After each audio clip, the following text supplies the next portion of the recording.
other story, we have Nigerian rapper Odumodublvck, who has opened up about his struggle with illicit drug addiction and how he overcame it.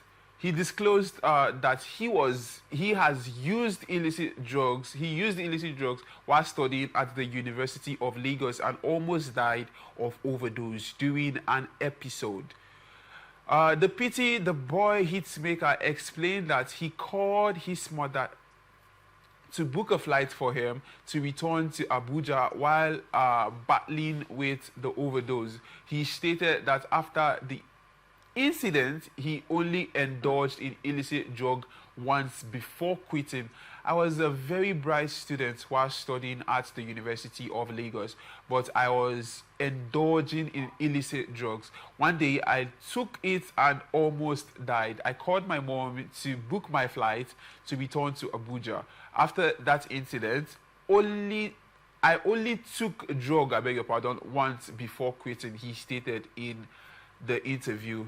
Yeah. So now I want to come. Okay, he said, I'm grateful to God because not everyone who indulged in illicit substance consumptions were privileged to give up the addiction. Warning of the dangers of drug abuse, he urged young people to shun illicit substance consumption. Yes, he says. Now, I want to come to you because I know you're an expert in this. What's your take on drug abuse, and how do you think, you citing this now, this is one too many. This is a celebrity who once indulged in it, and who knows, probably by virtue of discipline, by virtue of counsel, by virtue of whatever, but prayers and all that, he was able to stop or quit. Now, this is one too many. It's not everybody that has the same story. Now, what are the dangers of drug abuse? What's your take, first of all, on this, and what are the dangers of drug abuse, and how can people do away from it if they've already found themselves abusing those drugs? All right. So basically, to be honest, this is a very, very hot topic among the medical world today. Okay. It's also one of the leading causes of, let's say, useful life wastage. That is what we say, or destruction. Yes, destruction is the right word. Okay. And like you say, not many people are able to come out of it. Hmm? Yeah. I've treated so many cases of schizophrenia that were secondary to illicit drug abuse. Many people, they just start, and from there they're gone. When I mean they're gone, they don't want, it's not like they're able to control themselves, they are brain dead. They run mad instantly. So, most times you see that these individuals, they only change when they come in contact with a life-death situation. And most of them, after they've survived that situation, and after a while of abstaining, they suddenly go back to it with the deceit that being high makes them function better. All right. So that's the belief that when they are high, they're able to do it, they're able to function better, they're able to read better, they're able to assimilate better, they're able to escape from reality, and which is very wrong. Because basically, if you're having issues with reality, I would suggest that you go for psychological therapy. Okay? Yeah. But indulging in drugs puts you at risk. You enjoy for just a limited time, and then you suffer for the rest of your life. Okay?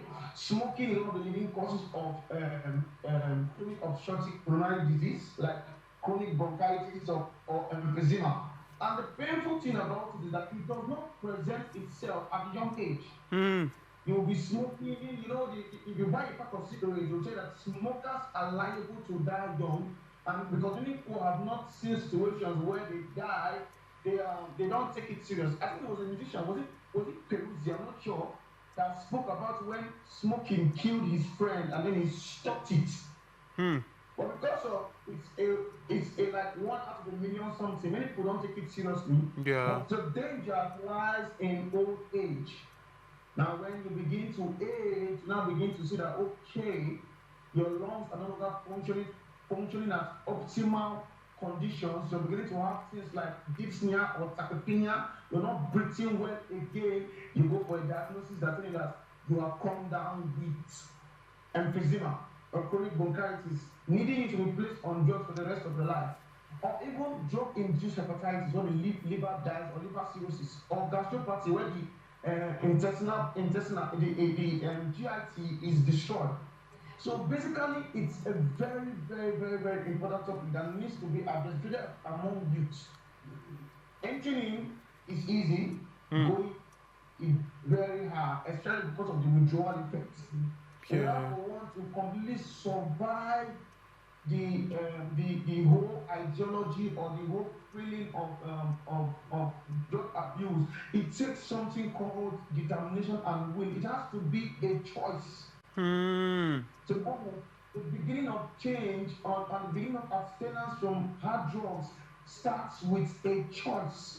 And most times, young individuals don't get this choice until they come in contact with a life or death situation. Maybe it doesn't happen to them, but a friend of theirs was affected. That is when they begin to want to change, to want to stop. Like Odumodublvck that you mentioned now, it was until he nearly died of an episode that he decided to stop. If that episode had never come, Odumodublvck would have never what? Stopped. To be honest, this topic needs to be like, I think it's something that needs to be put out there for you to make them understand. If you're not in just stopping, because we need to go very deep into the danger so that these people understand the risks they put themselves at. Because only it can still, in a way, alter genetics. So even if you're not affected, your children can be affected. Wow. Yeah. And it's actually sad that most people don't realize this. They think it's the fun, they think it's enjoyment, they find it pleasing because it satisfies them at this point in time. They don't know the dangers that they are putting their unborn generation into. Really, but should we wait till it comes to that point where we are at the verge of losing our lives before we realize the dangers in drug abuse? No, that's the point. You're not supposed to get to that point, because sometimes if you get to that point, it might already be too late. It might already be too late for you to, like, probably something has already gone wrong with the kidney failure or liver disease before you now say you want to stop. To be honest, I believe that people need to stop living in delusions or trying to escape reality. There is no point, neither is there any joy to it. I live by philosophy of if it is hard, face it head on. If it is hard, face it head on. Yeah. It's only for a matter of time. After every storm, there's always the sun. Live through it. This storm will build your experience further. So don't run away from it. There is no joy to it. You see, you only get that euphoric feeling for a period of time. You enjoy it now, but then what happens later? Nothing but regrets. Amazing. If it is hard, face it head on. Really, that's such a strong one there. Before we move on to our next story, I would like to get your take on peer pressure, because you find that, yes, we are Gen Zs, we are young, yes, we hang out with friends, we go to parties, we go to clubs, you go and before you know, your guy is puffing something and he's, okay, half an hour, just take, it's nice, it's good, it calms you, it makes you hyperactive, blah, blah, blah, blah, blah. You see, they tend to do this thing, most people do this thing without realizing the dangers involved. So can you talk to the young ones about peer pressure and how to handle it? How do you think young ones can handle peer pressure and learn to say no, because no is a complete sentence? How do you advise them to act and act when presented with this such kind of pressures? All right, so basically the first way to conquering peer pressure is by maturity, to be honest. Maturity. Maturity is everything because it's only a mature person that knows what is good and what is bad for him. I'll give you an example. As a kid, because we do not know much, when our uncles and aunties will give us 1,000, our parents can give us 200 naira notes and give it to us. And because we feel that 200 naira notes is many, is two. Yeah. 1,000 is one.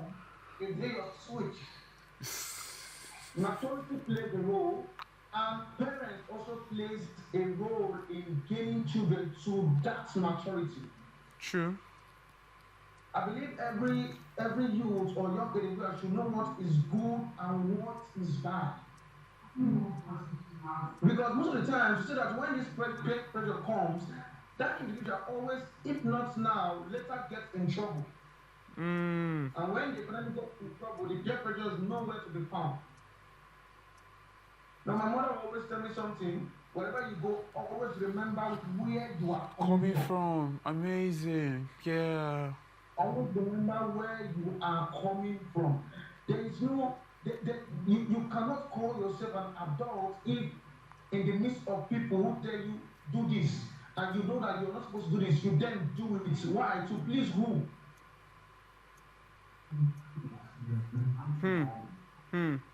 So basically, start first by picking individuals who want the best for you. Yeah. Don't follow people because you want to follow the lifestyle you want to feel among.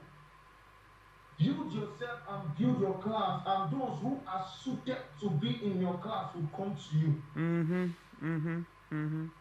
Don't chase friendship. When you begin to chase friendship, that is when peer pressure can be enacted. Yeah. If you have your standards, peer pressure cannot move you. So you need to build your standards. Build your standards. Amazing. Thank you so much. Thank you so much, Jay. Thank you so much. We really appreciate you. So sorry we are out of time. This is where we wrap it up on today's episode on ATNJs, but I'm sure you took out a thing or two from this conversation. Who are those in your circle? Yes, know yourself and know where you are coming from.